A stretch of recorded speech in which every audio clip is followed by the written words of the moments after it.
song? Okay. Alam nyo ba yung ako ay may ulo na aking ginagalaw? Okay, alam nyo po ba yun? Opo, okay. Ganito po yun. Ako ay may ulo na aking ginagalaw. Aking ginagalaw. Aking ginagalaw. Ako ay may ulo na aking ginagalaw. Salamat sa Panginoon. Okay, balikat naman po. Ako ay may balikat na aking ginagalaw. Aking ginagalaw. Aking ginagalaw. Ako ay may balikat na aking ginagalaw. Salamat sa Panginoon. Okay, kamay. Ako ay may kamay na aking ginagalaw. Aking ginagalaw. Aking ginagalaw. Ako ay may kamay na aking ginagalaw. Salamat sa Panginoon. Bewang naman po. Ako ay may bewang na aking ginagalaw.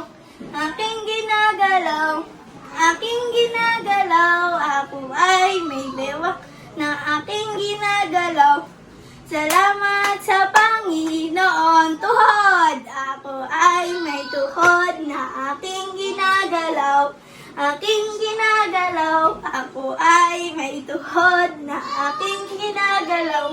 Salamat sa Panginoon. Okay, last one. Paa. Ako ay may paa na aking ginagalaw. Aking ginagalaw. Aking ginagalaw. Ako ay may paa na aking ginagalaw. Salamat sa Panginoon. Okay. Lahat po pagsamasamahin natin. Ulo, balikat, kamay, bewang, tuhod, at paa. Okay. Ako ay may ulo, paa, ulo, balikat, kamay, bewang, tuhod, at paa. Ready, sit. Ako ay may ulo, may balikat, may kamay, may bewang, may tuhod, may paa na aking ginagalaw. Aking ginagalaw. Aking ginagalaw. Ako ay may ulo, may balikat, may kamay, may bewang, may tuhod, may paa na aking ginagalaw. Salamat sa Panginoon. Okay. Bago ulit tayo mag-start ng malibagong action song, magbe-pray muna si Ate Akira. Ate Akira, paano daw po mag-pray? 1. Pagdikitin ng kamay.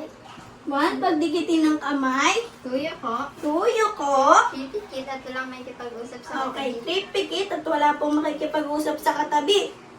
Let's pray, Panginoon. Panginoon, Maraming salamat po. maraming salamat po. Dahil nakakapanginig po ulit kami Dahil makakapakinig po ulit kami ng kwento. ng kwento. Itatak niyo po Itatak niyo po sa aming puso't isipan sa aming puso't isipan ang aming ang aming pag-aaralan. mapag-aaralan. In Jesus' name we pray. In Jesus' name we pray. Amen. Amen. Okay. Isa pa po. Okay. Alam niyo ba yung it's a great things to praise the Lord? Okay. Opo. Okay. Ganito po yun. Sundan niyo po si Ate ha. It's a great things to praise the Lord. It's a great things to praise the Lord. It's a great things to praise the Lord. Walking in the light of God. Walk po. Walk, walk, walk, walk in the light. Walk, walk, walk, walk in the light. Walk, walk, walk, walk in the light. Walking in the light of God. Paano naman po yung serve? Okay, serve naman po tayo. It's a great thing to serve the Lord. It's a great thing to serve the Lord. It's a great thing to serve the Lord. Walking in the light of God. Dito naman po, walk. Walk, walk, walk, walk in the light. Walk, walk, walk, walk in the light. Walk, walk, walk, walk in the light. Walking in the light of God. Love naman po. It's a great thing to love the Lord. It's a great thing to love the Lord. It's a great thing to love the Lord. Jumping! Jumping in the light of God. Jump! Jump, jump, jump, jump in the light. Jump, jump, jump, jump in the light. Jump, jump, jump, jump in the light. Jumping in the light of God. Okay, napagod po ba kayo? Okay, magsiho po na po tayong lahat. Ngayon naman, ating i-start po yung ating kwento. Okay, ang ating kwento po ngayong araw ay pinamagatang maging mabuti sa mga hindi mabuti sa atin. Ano nga po ulit yon? Maging mabuti sa mga hindi mabuti sa atin. Okay, maging mabuti sa mga hindi mabuti sa atin. Okay, sino ba dito yung merong mga kaaway na hindi mabuti sa kanila? Yung lagi silang inaaway, lagi silang inaasar. Sino po ba dito yung laging ganon? Okay, ikaw, okay kayo po, di ba? Alam nyo ba, hindi lang kayo yung nakakaranas niyan, kundi naranasin din yan ng ating Panginoon. Dahil sa Bible, mayroong isang lalaki na inuusig ang Panginoon. At siya po ay nagngangalang Saulo. Ano nga po ulit pangalan niya? Saulo. Saulo. Okay, yun po ang kanyang pangalan. Si Saulo po ay ang leader ng mga Hudyo sa Jerusalem. Saan po siya leader ng mga Hudyo? Jerusalem. Okay. Galit si Saulo sa mga nananampalataya kay Jesus dahil ayaw niyang maniwala na si Jesus ang tagapagligtas ng sanlibutan at siya po ang anak ng Diyos. Galit si Saulo sa mga sumasampalataya kay Jesus, kaya ipinahuhuli niya ang mga ito, lalaki man or babae. Kaya takot na takot sa kanya yung mga Kristiyano kasi sinabihan din niya napapatayin niya yung mga sumasampalataya kay Jesus. Kaya umalis ang mga Kristiyano sa Jerusalem at pumunta sa isang lungsod. At napunta po sila sa lungsod ng Damascus. Saan pong lungsod iyon? Damascus. Okay.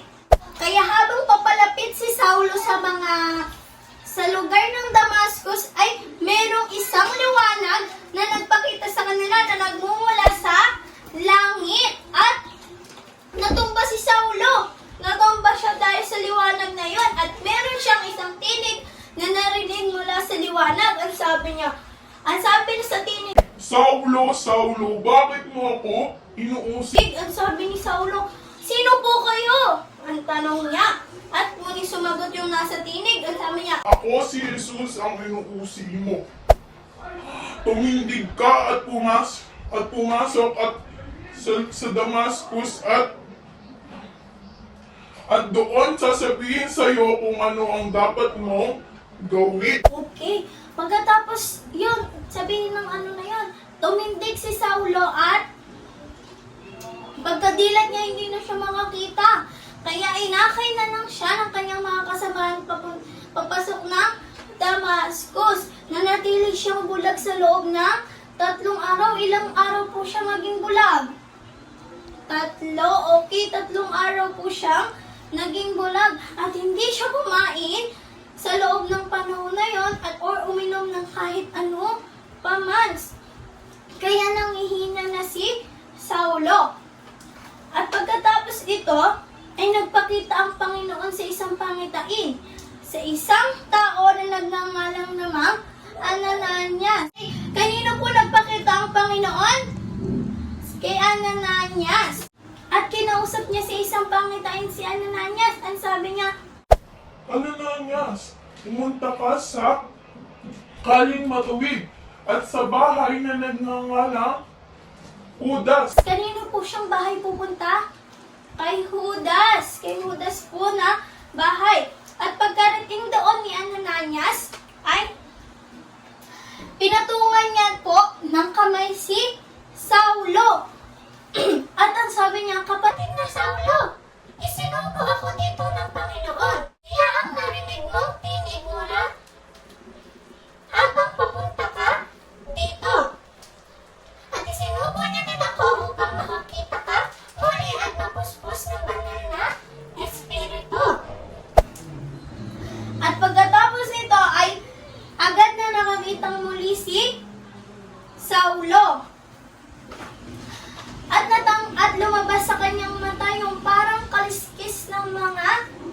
isda at muli siyang nakakita.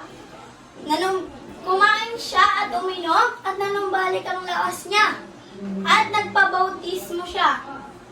At dito po nag-umpisa ang pangangaral niya na si Jesus ang tagapagligtas. Okay, nakita niyo po. Ito po yung pinuntahan po niya si Saulo para makakitang muli. At dito naman po yung nakakita na siyang muli. Okay, nakita niyo? Pinapangaral ni Saulo ang salita ng Panginoon. Okay? Pero, ang daming katanungan ng tao. Sabi ng mga tao, di ba siya yung lalaking umuusig sa Panginoon? Bakit ngayon nangangaral na siya? Sabi ng mga tao sa kanya. At walang gustong maniwala sa kanya kasi nga po, di ba, inuusig niya ang mga sumasampalataya sa Panginoon. Kaya ayaw maniwala sa kanya ng mga tao at galit. At takot pa rin yung mga tao sa kanya kasi nga po, di ba, pinapahuli niya yung mga sumasampalataya kay Jesus. Okay, ay maraming tao ay ayaw maniwala sa kanya kasi nga inuusig niya yung Panginoon. Tinulungan siya ng isang tao. Kilala niyo ba kung sino yung tumulong sa kanya? May isang taong tumulong sa kanya. Ang pangalan niya ay Bernabe. Ano po ang pangalan niya? Bernabe. Tinulungan niya at sinabi ni Bernabe sa mga tao, kinausap ng Panginoon si Saulo. At buong tapang niya, ipinangaral na si Jesus ang tagapagligtas. At mula noon, pagkatapos kausapin ni Bernabe ang mga tao, ay mula noon, kasama na nila si Saulo at buong tapang na ipinangaral ni Saulo na si Jesus ang tagapagligtas at ang anak ng Diyos. At yan po nagtatapos ang kwento ni Saulo. Di ba nakita nyo kung paano inusig ni Saulo ang Panginoon? At ano yung naging kaparasahan sa kanya? Hindi siya nakakita, di ba? Pero, may isang tao na kinausap ang Panginoon. Sino yon? Si Ananias. Kinausap niya sa isang pangitain. Hinirang niya si Saulo dahil alam ng Panginoon na paglilingkuran siya ni Saulo. Ano yung ginawa ni Saulo? Ipinangaral niya ng buong tapang na si Jesus ang tagapagligtas at ang anak ng Diyos. Okay, di ba? Nakita niyo yung pagpapatawad ng Panginoon kay Saulo na kahit inuusig na siya ni Saulo, ay pinatawag niya pa rin ito at pinagaling. Di ba? Kasi ang naging kaparasan niya ay siya ay naging bulag. Hindi siya nakakita sa loob ng 3 araw. Di ba nakita niyo? Pinatawad ng Panginoon si Saulo kahit na siya ay inuusig. Kaya kaya din tayong patawarin ng Panginoon sa mga kasalanang nagagawa natin. Di ba lahat naman tayo nagkakasala? Opo, okay, magbigay nga kayo ng mga kasalanang nagagawa nyo. Okay, nagsisinungaling, nagsasalita ng bad words, nagbabad finger, okay, hindi sumusunod. Okay, lahat po ng yan ay kasalanan. Okay, saan ba napupunta yung taong makasalanan? Sa impyerno. Okay, ano bang meron doon? Uod na hindi namamatay at apoy na hindi namamatay. Okay, pumikit na kayo. Okay, ano yung nakikita nyo? Oh, di ba madilim? Okay, sa impyerno, mas madilim pa dyan. May mga uod na hindi namamatay, may apoy na hindi namamatay, nalalabas sa mga bibig nyo, sa mata, sa tenga. Di ba nakakadiri? Gusto nyo bang mapunta doon? Ayaw po, okay. Pero dahil mahal tayo ng Panginoon, binigyan niya tayo ng bugtong na anak na si Jesus. Ano ba yung ginawa niya? Di ba siya ay pinako sa krus upang pagbayaran yung ating kasalanan. At namatay siya. At pagkalipas ng 3 araw, siya'y muling nabuhay. Okay, at binigyan niya tayong regalo. Ano ba yung regalong binigyan niya sa atin? Buhay na walang walang hanggan sa langit. Okay. Dalawa lang ang pupuntahan ng tao kapag namatay. Ano yung dalawa na yon? Langit at impyerno. Okay, sa langit ka pupunta kung tatanggapin mo sa puso mo at sa buhay mo ang Panginoon bilang Diyos at sariling tagapagligtas. At sa impyerno naman kapag hindi, kahit gano'n kang kaputi dito, kahit gano'n ka masunurin, mabait, matalino, hindi ka makakapunta ng langit. Makakapunta ka lang sa langit kung tatanggapin mo ang Panginoon bilang Diyos at sariling tagapagligtas. Okay, ngayon, sino gusto tanggapin dito ang Panginoon? Okay, tayong lahat. Tatanggapin natin ang Panginoon at tatanggapin natin yung regalong binigay niya sa atin. Okay? Okay. Paano daw mag-pray? Okay, pagdikitin ng dalawang kamay. Okay. Pangalawa, yung muko. Okay. 3, pumikit at wala na pong makikipag-usap sa katabi, ha? Okay, magpa-pray na po tayo. Panginoon, Maraming salamat po maraming salamat po sa natapos sa natapos na kwento. na kwento. Datak niyo po Idatak niyo po sa aming puso sa aming puso at isipan at isipan ang kwento ang kwento na aming na aming napakinggan napakinggan at napag-aralan. at napag-aralan. Pinapapasok po kita Pinapapasok po kita at tinatanggap at tinatanggap sa aking puso sa aking puso at buhay at buhay bilang Diyos bilang Diyos at sariling at sariling tagapagligtas. tagapagligtas. Maraming salamat din po Maraming salamat din po sa buhay sa buhay na walang hanggan. na walang hanggan. Mahal po namin kayo. Mahal po namin kayo. Ikaw po ang maghari Ikaw po ang maghari sa aming buhay. sa aming buhay. Maraming salamat mo muli Maraming salamat po muli at gabayan mo po kami at gabayan niyo po kami sa araw na ito. sa araw na ito. In Jesus' name we pray. In Jesus' name we pray.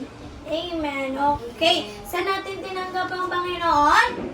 Sa puso, hindi sa puso. Okay. Tinanggap natin siya bilang Diyos at sariling tagapagligtas. Okay. Ngayon naman ay tayo po ay magkakaroon ng memory verse. Okay, tayo po ay magkakaroon ng memory verse. Okay, ang memory verse po natin ay nagmula sa Book of Matthew. Saan pong book? Matthew. Okay. Okay po, ang ating memory verse ay Matthew chapter 5 verse 44. Ano nga po ulit yun? Matthew chapter 5 verse 44. Okay, ang sinasabi po dito, dapat sinasabi ko sa inyo, ibigin ninyo ang inyong kaaway at idalangin ninyo ang sa inyo ay nagsisig-usig katulad ng ginawa kanina ni Saulo. Di ba inuusig niya yung Panginoon? Anong ginawa sa kanya? Pinag-pray siya ni Ananias. Okay, sinasabi po sa Bible verse na ito na kapag po tayo ay may kaaway, ano pong dapat gawin? Ipag-pray po natin. At syempre, ibigin daw po natin yung ating mga kaaway. At sa halip na gantihan ay anong gagawin? Ipag-pray. Ulitin po natin ang ating memory verse, ha? Matthew chapter 5 verse 44. Dapat sinasabi ko sa inyo, ibigin ninyo ang inyong kaaway at idalangin ninyo sa inyo ang nagsisig-usig. Okay, natandaan po ba yung ating memory verse? Opo, okay. Muli, ako po si Teacher Rica. At ako po pala si Ate Akira. Okay, at magkita-kita po muli tayo sa susunod na linggo at sa panibagong kwento. Bye!